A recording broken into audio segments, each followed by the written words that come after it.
الحمد لله رب العالمين والصلاة والسلام على سيد الأنبياء والمرسلين وعلى آله وأصحابه أجمعين.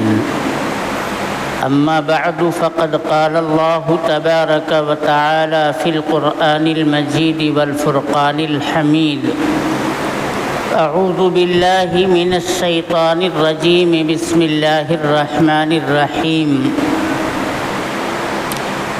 يا أيها الذين آمنوا اتقوا الله حق تقاته ولا تموتن إلا وأنتم مسلمون واعتصموا بحبل الله جميعا ولا تفرقوا واذكروا نعمة الله عليكم إذ كنتم أعداء فألف بين قلوبكم فأصبحتم بنعمته إخوانا وكنتم على شفا حفرة من النار فأنقذكم منها كذلك يبين الله لكم آياته لعلكم تهتدون. صدق اللہ مولانا العظیم. میرے محترم بزرگوں اور دوستوں، جب سے یہ دنیا آباد ہوئی ہے اسی دن سے آدمیت اور ابلیسیت کی کشمکش جاری ہے. ابلیس انسانیت کو راہ راست سے بھٹکانے کے لیے، بہکانے کے لیے، روکنے کے لیے لگا ہوا، اپنے لاؤ لشکر کے ساتھ وہ انسانیت کو تباہ اور برباد کرنے پر تلا ہوا ہے. اللہ تبارک و تعالی نے حضرت آدم علی نبینا وعلیہ الصلاۃ والسلام کو جنت کے اندر داخل کر کے تمام نعمتوں کو بھرپور استعمال کرنے کی اجازت دی تھی، اتھارٹی دی تھی. صرف ایک درخت کے پاس پھٹکنے سے منع کیا تھا.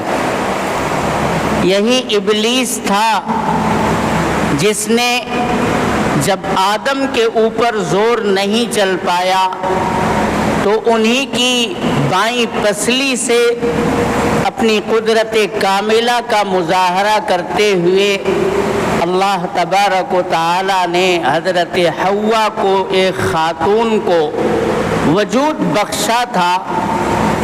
اس ابلیس نے انہیں بہکایا اور یہ کہہ کر کے بہکایا کہ یہ شجرۃ الخلد ہے، اسے کھا لوگے، اس کا استعمال کر لوگے تو پھر تمہیں جنت سے کبھی نکلنا نہیں ہوگا. اس کی آسائش اور اس کی راحت و آرام سے ہمیشہ تم فائدہ اٹھاتے رہو گے، یہ کھا لو. حضرت حوا بہکاوے میں آ گئیں. حضرت آدم علیہ السلام سے عرض کیا کہ کھا ہی لیا جائے اور پھر اس درخت کا پھل استعمال کرنے کی پاداش میں میرے محترم بزرگوں اور دوستوں، حضرت آدم اور حضرت حوا علیہم السلام دونوں کو اس روئے زمین پر اللہ تبارک و تعالی نے بھیج دیا اور ایک جگہ پر اکٹھا نہیں بھیجا. برسہ برس تک دونوں ایک دوسرے کی ملاقات کو ترس گئے اور ایک عرصے دراز کے بعد حضرت آدم کی حضرت حوا سے ملاقات ہو پائی.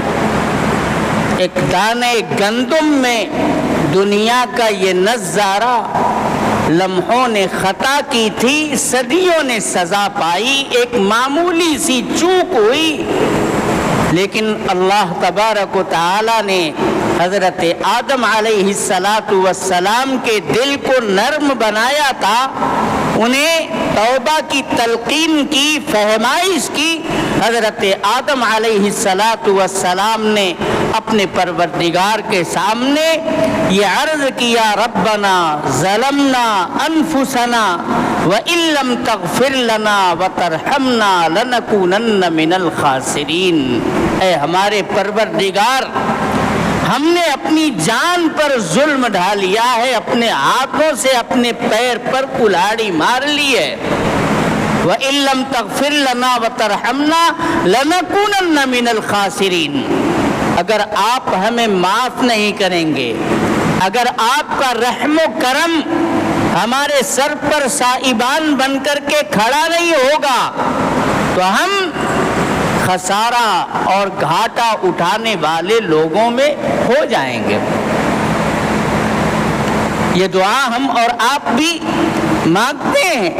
ہر دعا مانگنے والا میرے دوستو درود پڑھ کر کے اللہ تبارک و تعالی کی عظمت کا تذکرہ کر کے ان دعاؤں کو مانگتا ہے۔ ان دعاؤں کو ہم سمجھیں اللہ تبارک و تعالی نے ان دعاؤں کے اندر کیا تاثیر رکھی ہے، اور پھر ہم یہ سمجھنے کی کوشش کریں کہ کیا ہم سے تو کہیں اللہ تبارک و تعالی کی نافرمانی نہیں ہو رہی ہے، ہم عصیان بھری زندگی تو نہیں گزار رہے ہیں، ہم گناہوں کے اندر مبتلا رہ کر کے اپنے پروردگار کو ناراض تو نہیں کر رہے ہیں۔ اللہ تعالیٰ نے تو یہ کہا ہے وَلَا تَهِنُوا وَلَا تَحْزَنُوا وَأَنْتُمُ الْأَعْلَوْنَ إِن كُنتُم مُؤْمِنِينَ۔ ایمان والوں کو اللہ نے خوشخبری دی ہے، بشارت دی ہے کہ ماحول اور حالات کتنے بھی خطرناک ہوں، مصائب اور مشکلات کے کتنے بھی پہاڑ کھڑے کیے جائیں، تمہیں کبھی بھی بزدلی کا مظاہرہ نہیں کرنا ہے، پست ہمت نہیں بننا ہے، تھک ہار کر کے بیٹھ نہیں جانا ہے۔ وَلَا تَهِنُوا وَلَا تَحْزَنُوا، اور تمہیں کبیدہ خاطر ہونے کی بھی ضرورت نہیں ہے، تم رنجیدہ دل بن کر کے مت زندگی گزارو۔ یہ مومن کے شایان شان نہیں ہے، یہ امت مسلمہ کی شان کے خلاف بات ہے کہ وہ مایوسی، بزدلی اور مداہنت کا شکار بن کر کے زندگی گزارے۔ اسے ڈنکے کی چوٹ پر اللہ تبارک و تعالی کے کلمے کو لے کر کے کھڑے رہنا ہے۔ حالات اور ماحول کے طوفان آتے رہیں، آندھیاں چلتی رہیں، ہمیں تو حکم ہے کہ ہم لا الہ الا اللہ کی صدا بلند کرتے رہیں۔ ہمیں ہے حکم ازاں لا الہ الا اللہ۔ ہم ہر ماحول کے اندر اپنے ضمیر سے، اپنے دل سے یہی آواز نکالنے کے روادار ہیں کہ اللہ کے سوا کوئی عبادت کے لائق نہیں ہے، ہم کسی کی پرستش نہیں کر سکتے۔ ارے اسی کو ڈھونڈنے کے لیے، اسی نقطے وحدت پر میرے دوستوں آنے کے لیے لوگوں نے اپنی زندگیاں جستجو میں گزار دی ہیں۔ جب ایمان اس دنیا سے تقریباً ناپید ہو چکا تھا، ٹمٹماتے چراغ سے بھی کم حیثیت رہ گئی تھی ایمان کی روئے زمین پر بسنے والے انسانوں کے قلوب کے اندر، اللہ تبارک و تعالی نے عرب کے اوپر بھی نظر دوڑائی، وہاں بھی دیکھا لوگوں کے قلوب ایمان سے خالی ہیں۔ عجم کی انسانیت کے دلوں کے اوپر اللہ نے نظر دوڑائی، یہ دیکھا کہ سب کے سب بے ایمانی کے اندر مبتلا ہیں، ایمان سے سروکار رہ ہی نہیں گیا ہے۔ ایک فترت کا لمبا عرصہ گزرا ہے، اس زمانے میں جو لوگ اللہ تبارک و تعالی کی تلاش میں تھے، حق کی تلاش میں تھے، وہ حق تقلیم کا چکر لگاتے پھر رہے تھے، لیکن کہیں ایمان کی سلامتی نظر نہیں آتی تھی، لوگوں کے ڈھکوسلے نظر آتے تھے، میرے دوستو پہیلیاں نظر آتی تھیں، لوگوں کے اپنے بناوٹی اصول نظر آتے تھے، حقیقت کہیں نظر نہیں آتی تھی۔ سیدنا عبداللہ ابن سلام رضی اللہ تعالی عنہ ایمان ہی کی تلاش میں